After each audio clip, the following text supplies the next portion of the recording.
Donald Trump promised to unleash the Epstein files and expose the truth, but guess what? It's just another one of his empty promises. Now even MAGA world is fuming, and Republicans are starting to turn on him. It's a full-blown meltdown, and we're diving right into the chaos. First up, here's a quick refresher on how the Epstein file scandal exploded, with Chris Hayes setting the stage. Donald Trump, and take it with a grain of salt, has promised full transparency when it comes to most of the big conspiracy theories of the past 60 years, something he campaigned on in the lead up to the election. The issue led to an absolutely Hall of Fame interview clip. Would you declassify the 9/11 files? Yeah. Would you declassify JFK files? Yeah. Would you, I did a lot of it. Would you declassify the Epstein files? Yeah, I would. All right. I guess I would. I think that less so because, you don't know it. You don't want to affect people's lives if it's phony stuff in there because there's a lot of phony stuff with that whole world. Yeah, I don't know about Epstein so much as I do the others. Wow, just wow. I mean, you really can't make this stuff up. Trump promised full transparency, like he was about to walk into Area 51 and just start handing out classified documents like party favors. But the second the name Epstein pops up, suddenly he's all nervous, rambling about phony stuff and affecting people's lives. Sure, Donald, now you're worried about protecting people. Not exactly the guy you expect to start respecting lives and privacy after spending decades airing out everyone else's dirty laundry when it suited him. And notice how fast he backpedaled. One minute he's Mr. I declassified everything. Next minute he's basically saying, well, maybe not this one because reasons, reasons. It's almost like Trump realized mid-sentence, wait, I might actually be in those files. Because let's not forget, Trump and Epstein weren't exactly strangers. And there are more pictures of them together than there are of Trump with half his own kids. The MAGA base might be slow sometimes, but even they smell something rotten here. And trust me, the way James Comer drags Trump next, it's about to get even uglier and way funnier. Yep, Epstein. Sure about that? Maybe not Epstein. I wonder why Donald Trump wouldn't want the Epstein files being made public. I mean, here he is in 1992 dancing and leering at women with his buddy Jeffrey Epstein at Mar-a-Lago. In 2002, Donald Trump said Jeffrey Epstein is, and I quote him here, a terrific guy. It is even said he likes beautiful women as much as I do, and many of them are on the younger side. I wonder why Donald Trump wouldn't want the Epstein files to be made public. Thing is, many members of Trump's base do. The Republican House Oversight Committee sent multiple letters to Attorney General Pam Bondi demanding the Epstein files be released. Bondi then went on an apology tour to Fox News, promising the documents would be released imminently. Today, the White House made a big show of handing a bunch of conservative influencers binders labeled the Epstein Files, Phase 1. But the whole stunt was a bust. Oh, this just keeps getting juicier, doesn't it? The minute Epstein's name comes up, Trump turns into a human glitch, stuttering, dodging, suddenly forgetting how to form full sentences. And honestly, who could blame him? When your terrific guy of a buddy is a convicted sex offender, and there are literal receipts, like Trump and Epstein partying it up at Mar-a-Lago, doing their best creepy uncles at a wedding impression. Yeah, you probably don't want too many documents hitting the sunlight. And Trump's own words, likes beautiful women on the younger side. Seriously? Who says that out loud and thinks it sounds normal? It's like Trump wasn't even trying to hide the slime. Even his own base wasn't buying the act anymore. The Republican-led House Oversight Committee, MAGA's home turf, started begging for the Epstein files. Pam Bondi, doing her best loyal soldier impression, tried to spin it on Fox News, promising any minute now. And then what do we get? A bunch of empty binders handed out like consolation prizes at a rigged carnival. Phase 1 turned into Phase none, and trust me, what comes next? It's even more pathetic. What's interesting is we're all waiting for bombshells, we're all waiting for juicy stuff, and that's not what's in this binder. That's not what's in this binder at all. It is the biggest disappointment I think that you'll find. I encourage you to do your own homework on this. It's mostly procedural jargon, Glenn, heavily redacted. Congresswoman Anna Paulina Luna, the Florida Republican leading this charge, said of the binders, all caps, "This is not what we or the American people asked for, and a complete disappointment." Everyone was bracing for bombshells, scandals, secrets, shocking revelations, and what did we get? A dusty old binder packed with bureaucratic word salad and redactions so heavy it looked like someone had attacked it with a Sharpie in a blackout. This is not what we or the American people asked for, and a complete disappointment. That's Florida's very own MAGA queen, Anna Paulina Luna, who normally treats anything Trump touches like it's sacred, practically screaming in all caps at how bad the Epstein files rollout was. Because let's be real, the soft launch of the Epstein files wasn't just disappointing, it was an absolute joke. Entire pages were blacked out, real information was non-existent, and the whole thing looked like a bad high school prank gone federal. And honestly, it's beyond disgusting. These are serious crimes against children, and Trump's administration played it off like a publicity stunt, like a sick little game for the base. At the time, even hardcore Republicans were livid. Some got tired, wandered off, but not all of them. Anna Paulina Luna made it crystal clear. She wasn't letting this go, and she made that painfully obvious in this moment right here. The one thing I've been very frustrated with, Matt, is that I have tried very hard to obtain the Jeffrey Epstein files. I have been contacting the Department of Justice. I've even chased down the FBI, and I keep getting the same thing. We are reviewing documents. I don't believe that the process has been as good as the JFK rollout and the MLK and the RFK rollout will be. And so I'm going to continue to put pressure on the DOJ to release that information. Look, there's bad people that haven't been charged for doing really horrible things with underage people. And frankly, has the DOJ given you any timeline on that, Anna?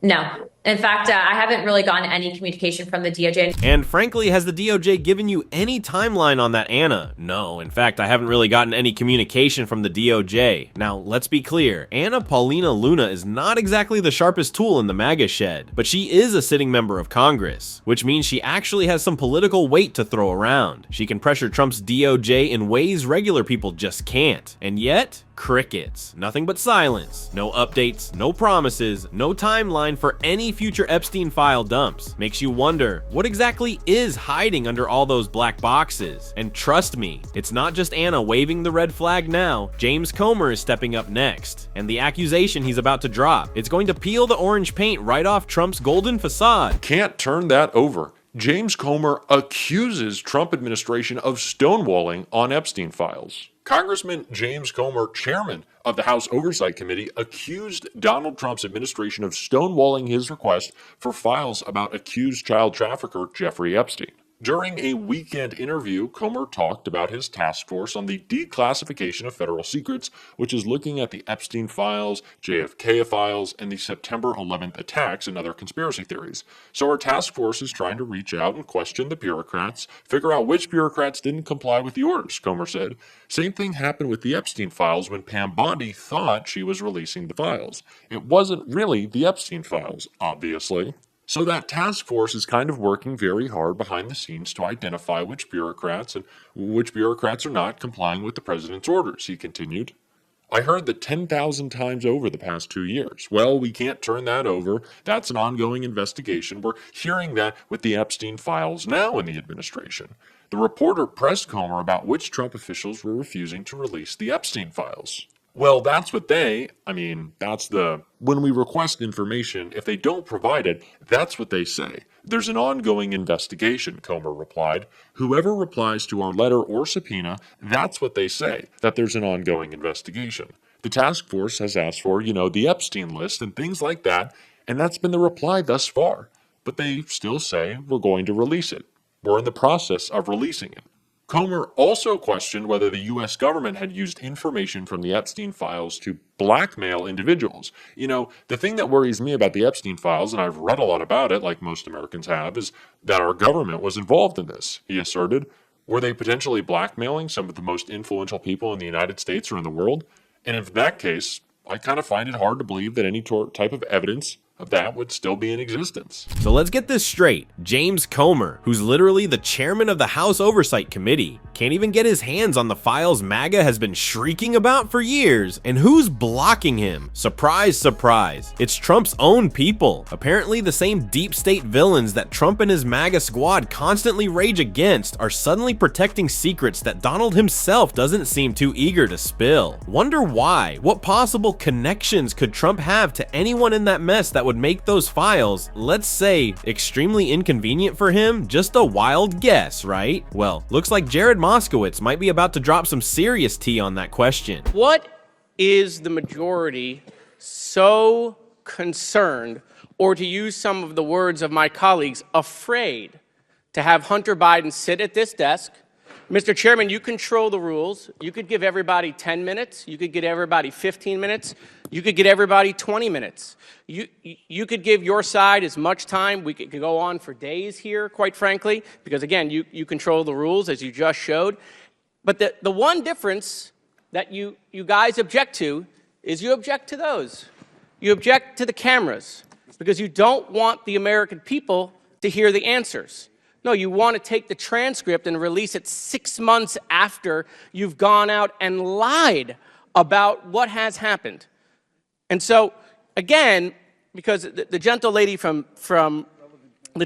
Georgia, I know is such an advocate for women's rights, as she mentioned, and is so concerned about grooming, and apparently we don't have any standards here anymore. Again, I just want to remind my colleagues, because, you know, I don't want them to forget about hypocrisy, okay?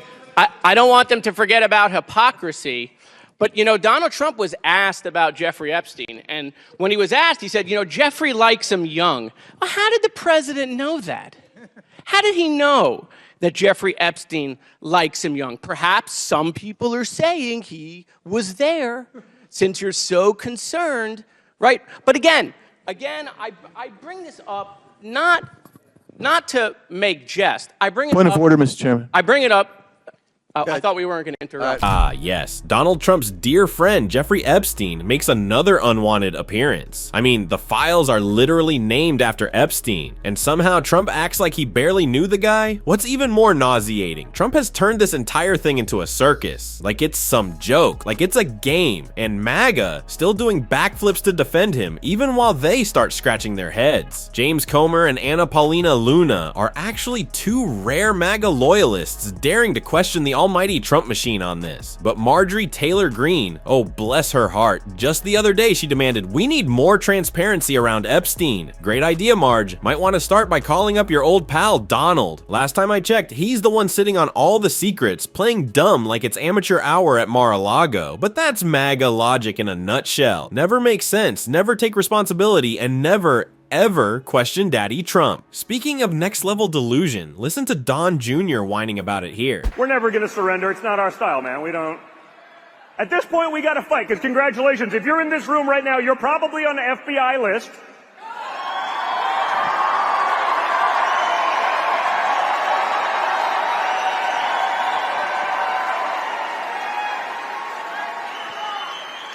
You're in with me, my father, my family, so you're in with good company.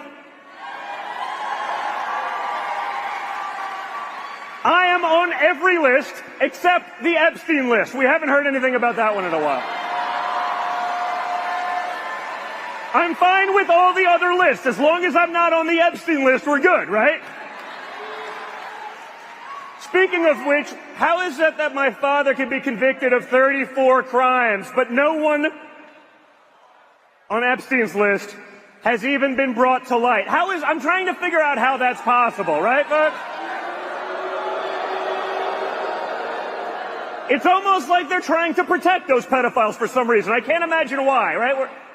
We're not allowed to say they're groomers, but when they act a lot like groomers, sort of tells you everything you need to know, right? Come on, Don Jr., you're not just off the guest list. You're practically the main act at the Epstein after party. Let's be clear, Donald Trump openly boasted about being Epstein's best friend for over 10 years. That's not spin. Those were his actual words. And if that's not enough, journalist Michael Wolff reported that Epstein still had ties to Trump's White House during his first term. So the MAGA crowd trying to dump all this filth on Biden, Harris, or Obama, none of whom had any known connection to Epstein, isn't just dishonest, it's laugh out loud absurd. Actually, no. It would be funny if it weren't so disgustingly desperate, but once you're that deep in the MAGA echo chamber, facts don't seem to matter. They've twisted themselves into such a pretzel defending Trump, they've completely detached from reality. That's why it was genuinely surprising to see James Comer push back even a little. Will it lead to anything? Doubtful, but rest assured, we're not letting this slide. And trust me, what's coming next? You're going to want to see it. It's about Trump,